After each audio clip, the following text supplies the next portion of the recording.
Mahal kong Maria Clara, habang isinusulat ko ang mga linyang ito, ang puso ko'y puno ng lungkot at pag-asa. Lungkot dahil sa paghihiwalay natin, pag-asa dahil sa pagbabalik ko balang araw. Alam kong mahirap ang pag-iwan sa iyo, sa ating mga pangarap na magkasama. Ngunit kailangan kong gawin ito para sa ating kinabukasan. Ang paglalakbay ko patungong Europa ay hindi isang pagtakas. Maria Clara, ito ay isang paghahanda para sa ating pagsasama. Doon ko matutunan ang mga bagay na kailangan ko upang maitaguyod ang ating buhay, upang maprotektahan ka mula sa mga panganib ng mundong ito. Huwag kang mag-alala, mahal ko.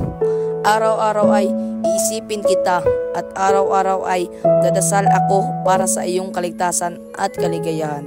Ingatan mo ang iyong sarili at tandaan mo na ang pag-ibig ko sa iyo ay kasing lakas ng bato. Isang araw, babalik ako sa iyong piling, Maria Clara. At kapag dumating ang araw na iyon, handa na akong harapin ang anumang pagsubok para lamang sa iyo. Ang iyong nagmamahal, Crisostomo Ibarra.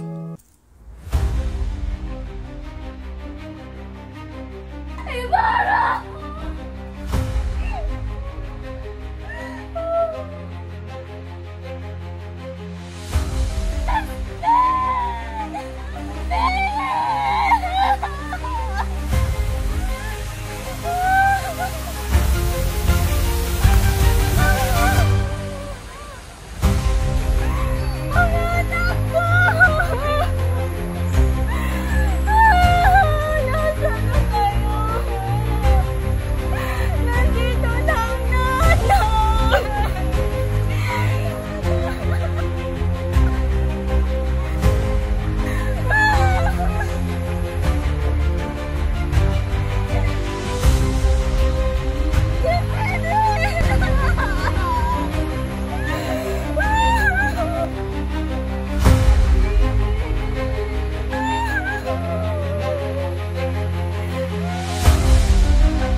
Kilala si Crisostomo Ibarra.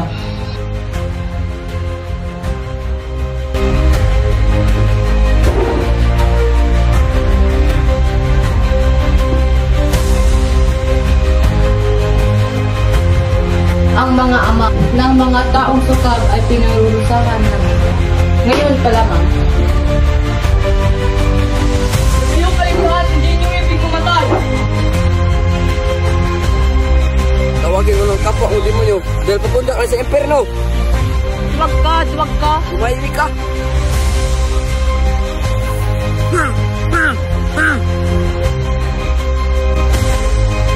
Kahit naman naging kapalaran na hindi ko nasilayan ang pagmulat ng aking bayan.